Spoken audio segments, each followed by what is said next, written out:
We're going to dispense with fines and happy dollars for today since we have our second special presentation of a candidate forum.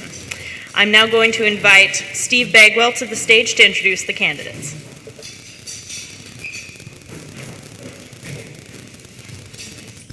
KIC Live we are. Well, let me tell you KIC Live we are now project. For the Candidates Forum. This is, we've been doing, sponsoring political forums here at the McMinnville Kiwanis Club dating back close to 20 years. It was something that started when Charles Stern, the late Charles Stern, was a longtime Kiwanian and the county clerk. And we've been doing it ever since as kind of a public service in recent years, and we're continuing that. This year we've been partnering with the three local media outlets, KIYC Radio, and where's Dave Adams? There he is, back in the blue shirt back there, owns the local station. Dave is a tech-minded guy and is also live streaming this on the internet for us. Then we have Jerry Eichten, who's here in the white shirt with another camera tripod set up, who's a longtime coin newsman who a number of years ago, took over the local public access television network, McMinnville Community Media. They're broadcast on Comcast and Frontier channels 11 and 27 respectively. He's video recording proceedings, and it'll be playing multiple times between now and November 8th, Election Day, in the News Register. And we're represented back here by Nicole Montesano this week. She's covering the House 24 race. John Gray is our moderator. He's been moderator for a number of years now. He's a former Yamhill County Council, and we picked John because he's extremely knowledgeable on public policy issues. He's scrupulously fair, and I think he makes an awfully good moderator, so I've been trying to get him back every year. And our timekeeper is Stan Sherman. He's got our format here is going to be 2-minute opening, 2-minute closing, 2 minutes for each question. Each candidate will get a chance to tackle each question. We flipped to determine the order, and Ken Moore won the flip, so he will go first. We'll alternate. Ken is the Democrat. The Republican is Ron Noble, and Ron will go second, and we'll alternate the next question. Ron will get the first shot at that question, and so forth. Let's see, anything else? Let me just say one thing about the district, so you know what we're looking at. This is the main Yamhill County district. We have pieces of 23 to the south and 25 to the north. But our real home district is House District 24.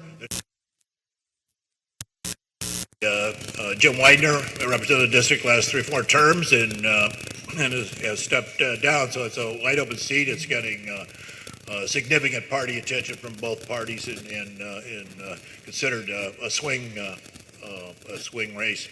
But it includes all of McMinnville and a large portion of rural center of the county. It does exclude Newburgh, which is in House 25. I think with that, we're ready to go. If you guys want to come on up, and Ken, if you want to start with your opening.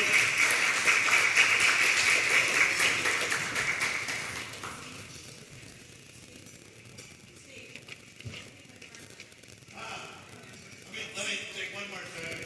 You all have the question table. One thing we're going to do is prepare to ask questions. Have questions to carry this through the whole program. However, we are open to audience questions. Raise your hand, single name, whatever. That's how you want to spend it. It's going to be up to John. What questions work in, and how and when. We're leaving that to his judgment, but you will get consideration. You'll start out.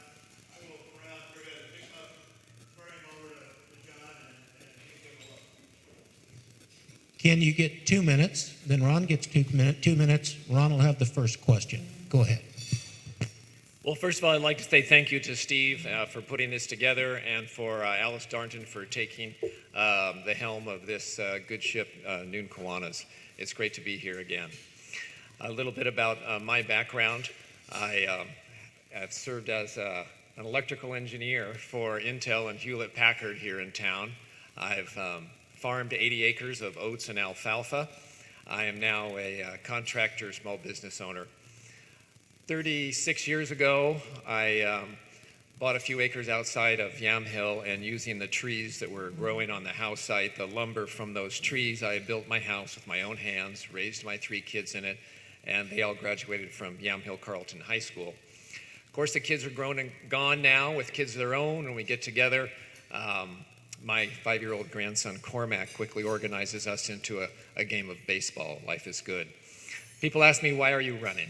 And I say that I want to be in Salem using my ability to bring people together and find consensus and move forward.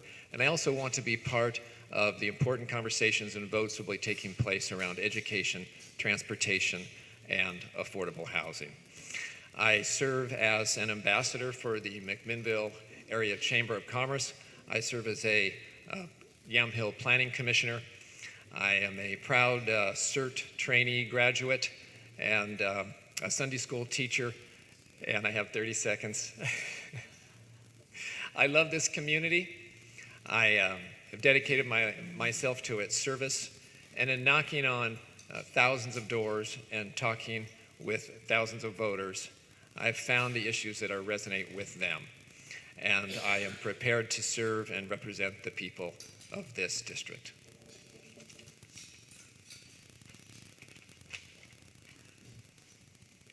So yes, thank you, KIwanis, and thank you for everybody who attended or is attending right now. I appreciate the opportunity to be here. My name's Ron Noble, and I am a husband of 33 years, a father of 4, 2 grandchildren, and another one on the way. And I'm sure that most people would argue with me, but my grandchildren, my 2 granddaughters, are the most beautiful and the smartest of any that exist. I think most of you know that I was the police chief in town here for 8 years. After 26 years in law enforcement, I left as police chief and went to Linfield College, where I worked there in security, and then also have a private consulting group that I actually broker people when you have an issue, whether it's emergency management or whatever the issue may be. I find the right person and put you together. But some of my experience includes not just being a police chief. I worked in small businesses. I was a restaurant manager, framed houses, and had the opportunity then to serve as president of the Oregon Chiefs Association. And I believe all of that experience provides me a great and a unique ability to look at how we can serve our community best. When I was police chief and president of the Chiefs Association, we worked with community leaders and we worked to solve problems. We worked together collaboratively to look for solutions that benefited people. They weren't partisan solutions. And we also looked ahead and planned ahead as to what our needs would be in the community. My issues, and the reason I'm running is because I think we need a growing economy.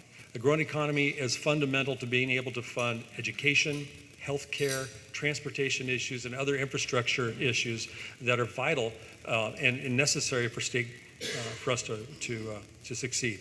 Protecting our tax dollars. I think we all know what the examples are as far as waste, and then standing up for our children. We need to provide options for children to be successful. You know that our education system is in dire need of some assistance. So I thank you for the opportunity and look forward to talking with you the rest of this day. First question is for you, Ron. On Monday, Governor Kate Brown announced that she would continue the moratorium on the death penalty through her new term if she is elected. Is that a good or a bad decision? Please explain. Well, fundamentally, I think we should always choose life. And I think that includes the death penalty. I think we need, as a public safety, a career in public safety, it's important that we provide a safe environment for all of us to live and grow. And sometimes that means removing individuals from communities who continue to pose a threat. But just on a fundamental basis, I think we always choose life, and that extends to the death penalty as well. Thanks. Ken, same question. Was Governor Brown's decision a good idea or a bad idea? I think it was a good idea. I read about cases where the perpetrator has done a heinous crime, and I feel angry enough to be there at that execution because I want to see that life ended. But the process by where someone gets there is flawed, and it centers around a lot of problems in our system that have to do with race and inequality and of how we fund and defend and judge people. We are not perfect. If we were perfect, maybe we could decide to take that life as a society, but that's my position on the death penalty. Thanks. This question's yours, Ken. Usually it takes 4 questions to get this figured out. Thank you. I get 3 more. On Tuesday, it was announced that more than $40 million in taxes on the sale of recreational marijuana has been collected by the state, with 40% of the proceeds dedicated to education and 35% dedicated to law enforcement. 2 years after legalization, was the voters' decision to legalize marijuana a good or bad decision? Please explain. That $40 million goes to the school fund, law enforcement. There's another 5% that goes to early prevention. Those are good things. I voted against legalizing marijuana because I thought that it wasn't ready, and I still think we're not ready to answer whether it's a good or bad thing. I knock on a lot of doors of people that use marijuana, and they tell me how it's good for them, and I have sympathy for that. But how it's rolling out as far as increased driving while intoxicated, I don't have statistics on that, but I'm concerned about that. How it's being more available to children, again, that's a concern in going forward with that. I'm not saying that I wanted to roll it back, but I think I have concerns about how that's going forward that I don't have the information on yet. I think we're all kind of waiting to see the answers to those questions. Thanks. Ron, 2 years after legalization, was the voters' decision to legalize marijuana a good or bad decision? Please explain. Well, I am not in favor of legalized marijuana. I know there are some medical needs and absolutely some justifiable positive attributes of cannabis. But I guess let me give you a story. My grandfather was the equivalent of a district attorney. He was a state's attorney in Illinois. And the stories that he would tell me, actually is one of the reasons I'm interested in politics, the stories he would tell me of the process of prohibition and going through it in southern Illinois, which was quite the, well, just from the stories, the images in my mind, in watching, and the stories that he described of the process of prohibition is exactly what I've seen here over the last few years. And we will probably have legalized marijuana. I can tell you I wasn't supportive of it. And the main reason is similar to what Ken said. I see people drink and not have a problem. I see people smoke marijuana and have a problem. But I also know that in my experience in law enforcement, 90% of everything I dealt with, alcohol was present. Because when you abuse alcohol or you abuse marijuana, communities start falling apart. And they both have their limits where people can't handle them. I know with regard to driving, I was a driving DUI instructor. And back in the 90s, the Oregon State Police, a few of their officers did a study. And without any culpability, they asked people who were arrested for driving intoxicated whether they would undergo a blood test to evaluate whether or not there was marijuana in their system. In the Albany office, 50% of the people said yes, and 50% of those people had marijuana in the system. Now it's legal. I don't know what those numbers are, but I do think we have an issue to deal with. The gates have been open. I think we need to start looking at ways to make sure our public is protected. Thanks, Ron. This question's yours, the third question. I get one more before I get it One right. more, that's right. Are there changes that would improve the Oregon initiative process? If so, what are they? Well, I have to say, I am not an opponent, or I'm not against the Oregon initiative process. However, I do see a lot of times the initiative process is a symptom of a failed legislature, and a legislature that doesn't look far enough ahead to what the issues are going to be for people. And I know in this last short session we had, there were some bills specifically designed to avoid having an initiative hit the voters this year. And I think that's wrong. If you look ahead, if you can start, I mean, that's the way I ran a police department, that's the way people run businesses. You can't make decisions right in front of your face. You have to look at the long-term consequences and make the right decisions. I do think, however, that maybe there's an opportunity for us to make it a little bit higher threshold before stuff gets on the ballot. You can look at Measure 97, and right now it's a popularity vote. I think most people understand when they actually listen to the issues and understand the implications, it changes their mind, and which is a problem with the political system to begin with, where we are today in our society. It becomes a popularity contest. So the initiative process fundamentally, I think, is a good thing. I think we need to probably look at ways to create a little bit higher threshold. And really the way to solve that, if you don't like what comes up, is to put people in the legislature who are forward-thinking, who can look down the road, who can make decisions based on what they expect to see in the future, as opposed to ignoring the people's will. Thanks. Ken, are there changes that would improve the Oregon initiative process? If so, what are they? The Oregon initiative process is part of what makes Oregon Oregon. I think that as voters, we need that option. So as far as taking it down, I'm not a fan of that. It does result in one of the most cut up, messed up, long, amended constitutions of anyone in the country, and straightening that out is a project that is overwhelming.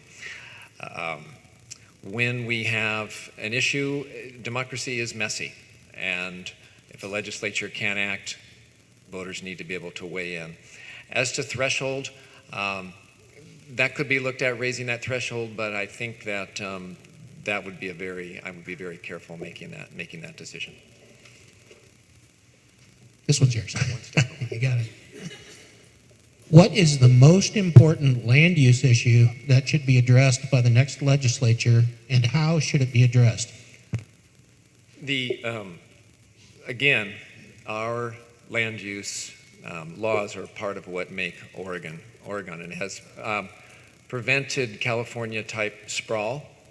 It is also, we are benefiting from that because as sprawl happens, the infrastructure that reaches those small pockets of growth is very expensive per capita, and it weighs down the tax base in a way that we aren't suffering.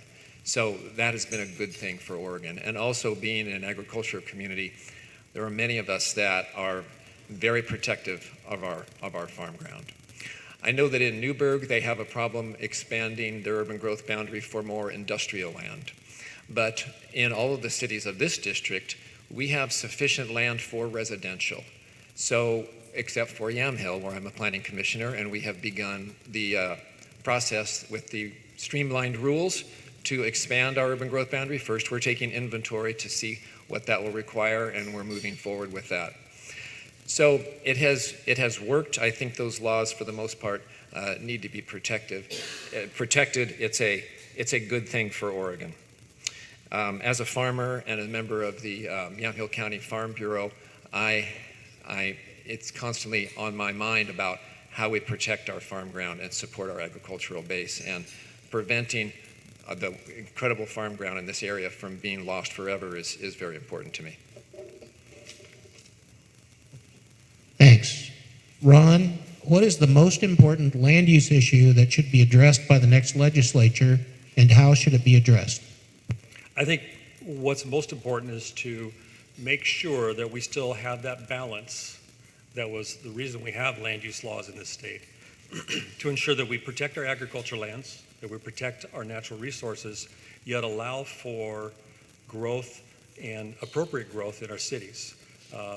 I think most of you know McMinnville was fighting their land use and expanding their urban growth boundary for, 15 years or so, and finally gave up. So we will reach that point similar to Yamhill where there's no more growth. So will Hillsborough, so will Carlton, and some of the other cities. That by itself is not a reason to change the law, because we still have to balance farm issues, agriculture. I'm in a unique situation where the Oregon Farm Bureau has endorsed me and the Oregon Realtors have endorsed me, which generally on land use issues may not always be compatible. And so I think there's a chance to take a look and make sure we have the right balance, that we have the right processes, that the appropriate people get to have a say. I think that having a statewide plan is good, but I also think local control is better. And there's got to be a way to bring those together to ensure that local communities have a say in what happens in their communities, at the same time looking at a large overall picture for the state. I have to call you back, Ron. But this is 4, right? This is number 5. So Well, that you're in was trouble. 4. Yes. That was 4. So the training's over. Okay. On Election Day, Oregon voters consider Measure 97. The measure increases the minimum tax for corporations with at least $25 million in Oregon sales. Revenues generated from the increase would be used to fund education, health care, and services for senior citizens. Should the voters pass Measure 97? Why or why not? I am urging everybody to vote no on 97.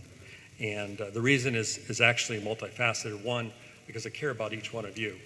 My in-laws live with us, and they live with us because they need a place to be. And I can tell you that $1,200 a year to their budget, it can't happen. I know that there's a lot of talk about outside corporations, but the reality is, even the nonpartisan Legislative Revenue Office has stated that they believe 50 to 60% of those taxes will be passed on to us. Locally, it's a $3 million hit just at our hospital because of their increased costs, their supplies, electricity, and because they're a C corporation, their overall tax burden. I've been told they cannot take that. They can't soak that up. That's a healthcare increase to us. So at the same time, it's supposed to help children and it's supposed to help elderly and deal with healthcare issues. We're going to increase the tax burden on those with middle and lower incomes. And that doesn't make sense to me. The other issue is we have some problems with spending. We have some problems with mismanagement of money. You don't have to look too far. In fact, if you look at the state budget and how much it's increased, it's increased in 10 years. The overall budget's increased by $30 million to $71 million. 10 years, a 40% increase? My budget didn't increase that much. I'm pretty sure yours didn't. Cover Oregon, Columbia River Crossing, some short-sighted management decisions. I think we need to look there first. Throwing $3 billion a year at the legislature encourages us not to fix problems. We don't fix PERS, we don't fix mismanagement, and it just glosses it over. It'll come up again. And I think it's a big mistake. It's a waste. Thanks. Ken, should the voters pass Measure 97? Why or why not? The legislature in the last session was not able to address tax reform. I think the voters should have a chance to weigh in and address this problem with this ballot measure. So whether the voters should pass this or not is up to the voters. What's important that as a legislator, if it passes, I will use my vote to use the funds for what they are intended to be used for, because it is an incredible hole in our budget. We have graduation rates that are bottom of the country. We have education. Our years are the shortest. The school year is short, and our class sizes are among the highest. If it does not pass, I will be in conversation with everyone on how to find the solution to fixing this budget crisis that we have. Thanks. This question's yours, Ken. Hillary Clinton is your party's nominee for president. What are the best and worst characteristics of your party's candidate? Let me try that again. What are the best and worst characteristic your party's candidate would bring to the presidency? What a fun question. The best, I'd have to go with experience. I've often heard People say, as I talk on doorsteps, she's the most experienced candidate we've ever had. The worst, maybe it's the emails. That's what I hear a lot about, and what really happened and how important was that, because that seems to be what hits her the hardest. I wish that she was more personable.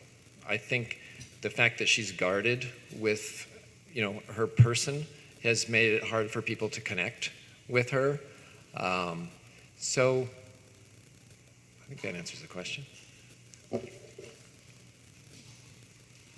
Thanks. Ron, Donald Trump is your party's nominee for president. What are the best and worst characteristics your party's candidate would bring to the presidency? Can I go with the short list first? The best is that he represents people that are tired of the system. He represents people that are absolutely tired of the way business has been done in the past. Now let me go into the other side. He does it in a very poor way. He doesn't represent my values. He doesn't, I didn't get to explain because, time constrains it, but I'm running because I'm really tired of the extreme politics and the extreme rhetoric. People want to push us and divide us so much, and that's what I see at the presidential level. That's what I see with Donald Trump, and I think it's unacceptable. But I do think he represents a core of people, actually, and it's a very broad-based spectrum of people, similar to Bernie Sanders, who represented people who are tired of business as usual, and it's time to do something different. More importantly, what in fact impacts us at the state level is the same thing, business as usual. Almost 3 decades of one-party rule at the governor, the legislature, and we're suffering for it. It's time for a change. It's time to balance it out. It's time to understand and listen to other people's ideas. And the only way, unfortunately, in the realm of the legislature, and even though they're all adults, is to force that to happen through equal representation in the House and the Senate. And that's why I'm running, and that's why I just can't swallow the divisiveness at the presidential level. I can't swallow it at the local level. We need to start working together and figure out how we're going to solve problems. We need a variety of values. We need a variety of issues expressed, but we need to listen to each other. That's the only way we're going to come up and actually make a difference. Otherwise, it's same as usual.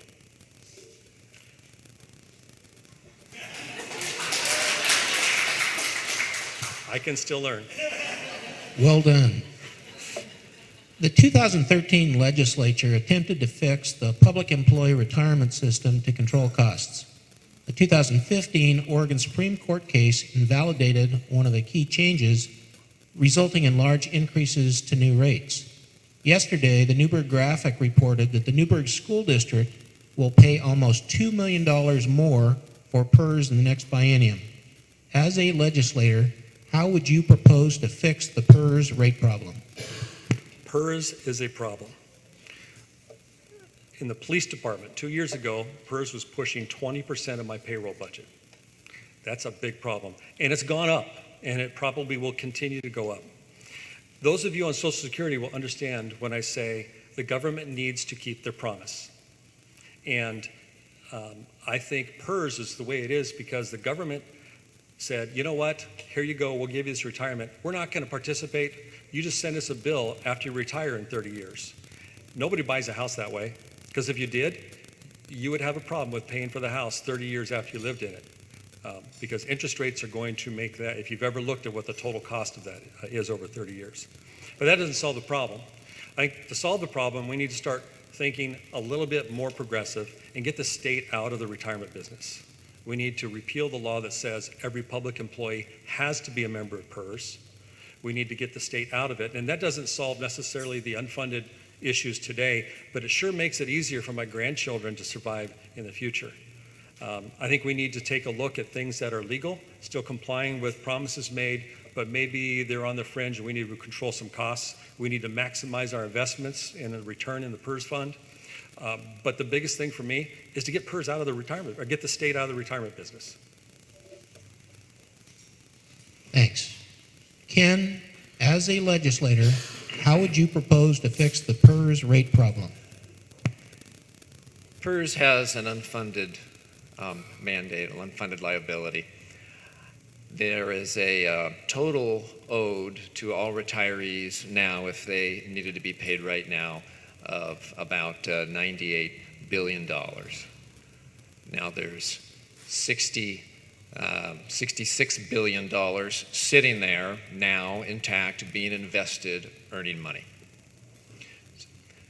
As municipalities and school districts make their budget, a certain percentage of the employee costs have to be paid back into that hole.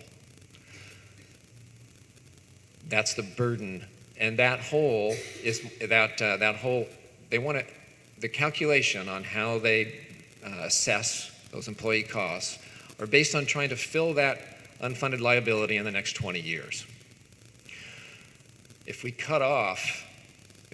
get the state out of the retirement business, we'll cut off that flow of money into that fund. We need to protect the contracts we've made, and those are the contracts that are the problem. The contracts that we're making now are not the problem. They're market rate and they're sustainable. We need to continue to make sure that we create contracts that are sustainable. Thanks. Ken, last month, Governor Brown announced a settlement in the state's lawsuit against the software giant Oracle for its performance in attempting to help Oregon implement Obamacare through Cover Oregon.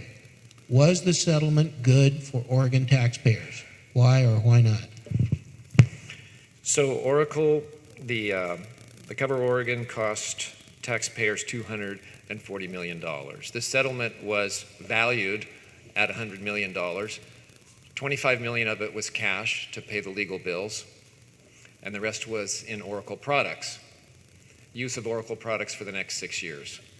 You may be a little cynical about that, but Oracle has great products and they're needed by the state, so that wasn't a bad thing. However, $100 million versus $200 million, it was a bad deal.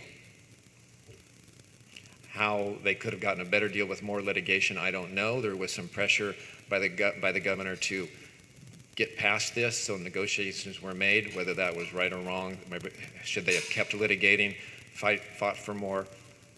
I wasn't on the inside of that, but the way it came out, no, not a good deal. Thanks. Ron, your turn on this question. I've done 2 already.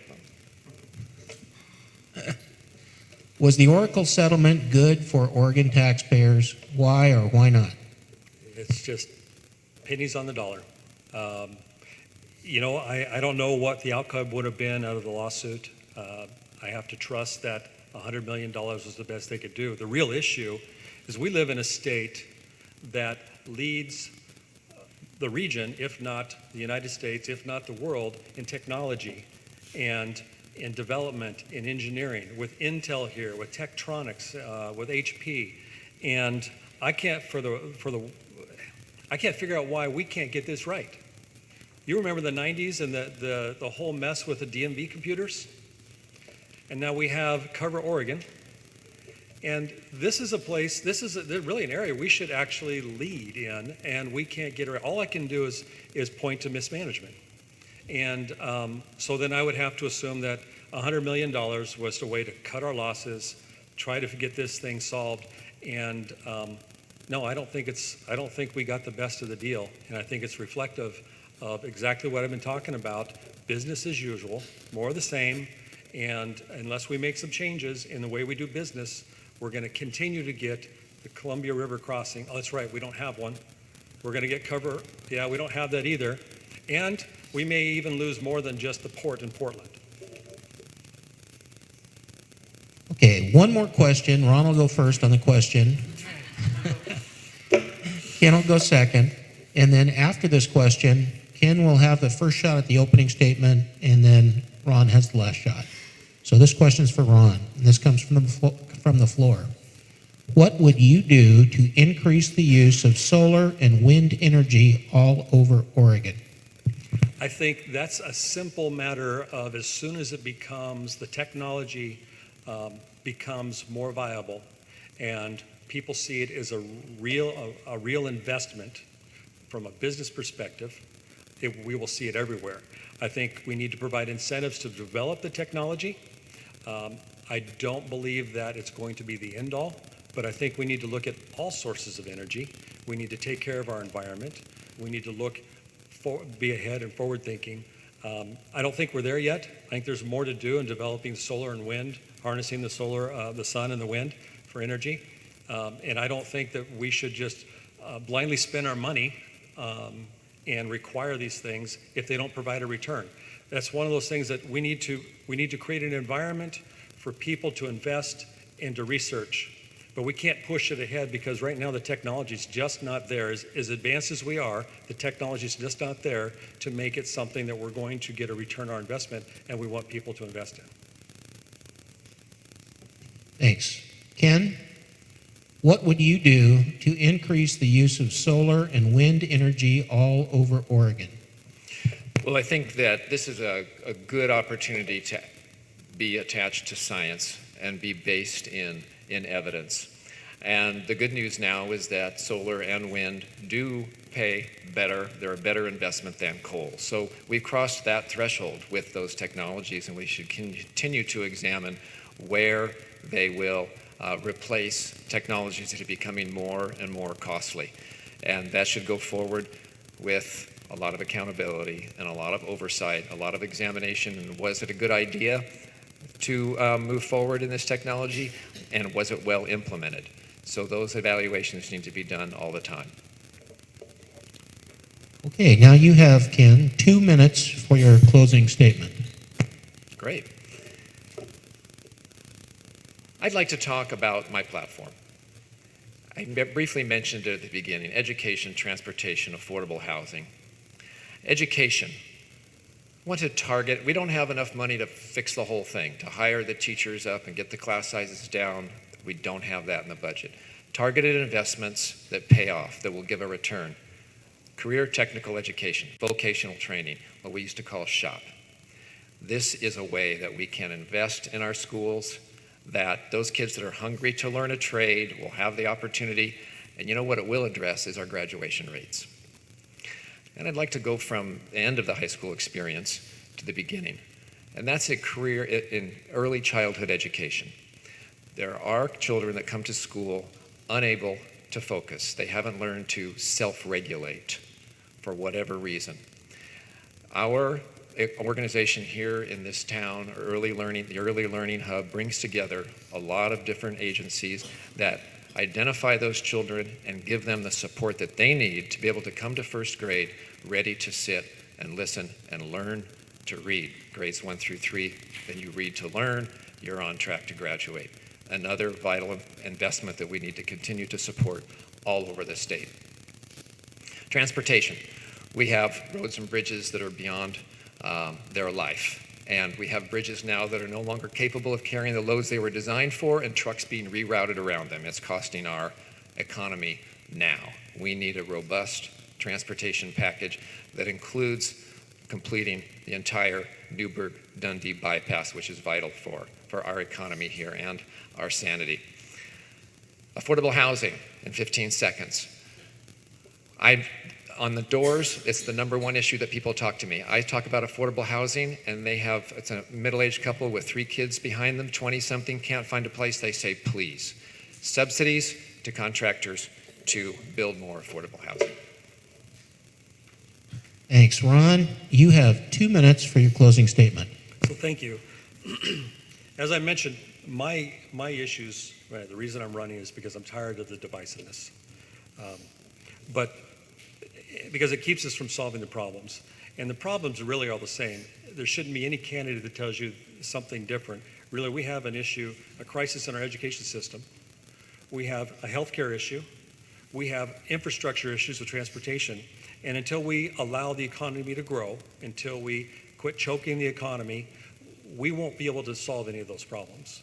We need to ensure specifically that people are encouraged to be entrepreneurs, that they're encouraged to grow jobs, so that we have the resources to return local control back to our schools.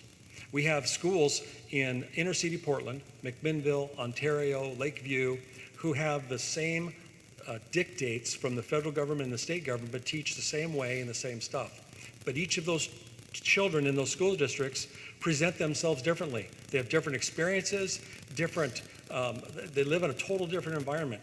Teachers need to be able to understand their students and teach what they need to learn. We don't have that. Transportation.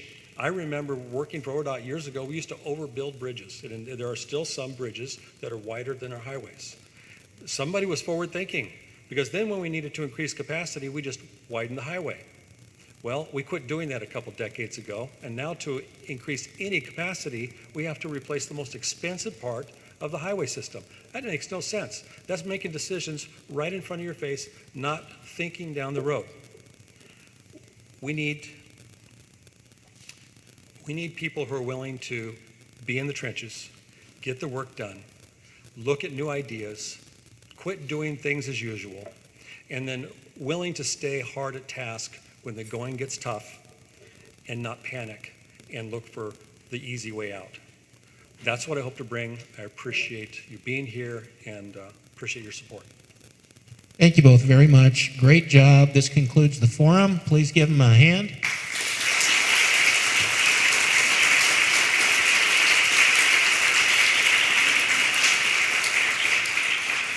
Now, Steve Bagwell will wrap it up.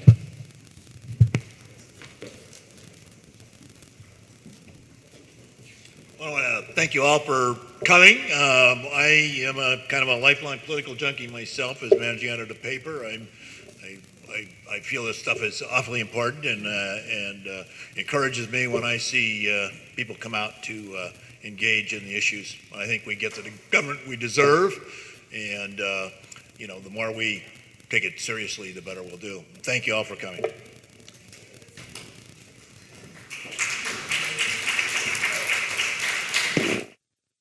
Okay, so there you have it. We're going to render up a video here and be able to, if you want to watch it, you'll be able to go to our website, KIWC.us, or our Facebook page, KIWC Radio. We're going to go back to regular programming now. And, of course, election night, we'll have election returns for you. We do have a number of these candidates forums that have been recorded, and we'll put a link on our website, KIWC.us, and you'll be able to watch those as well. Okay? AM 1260 KLYC, depend on us. This is street level radio. If it's on the street, it's on the air.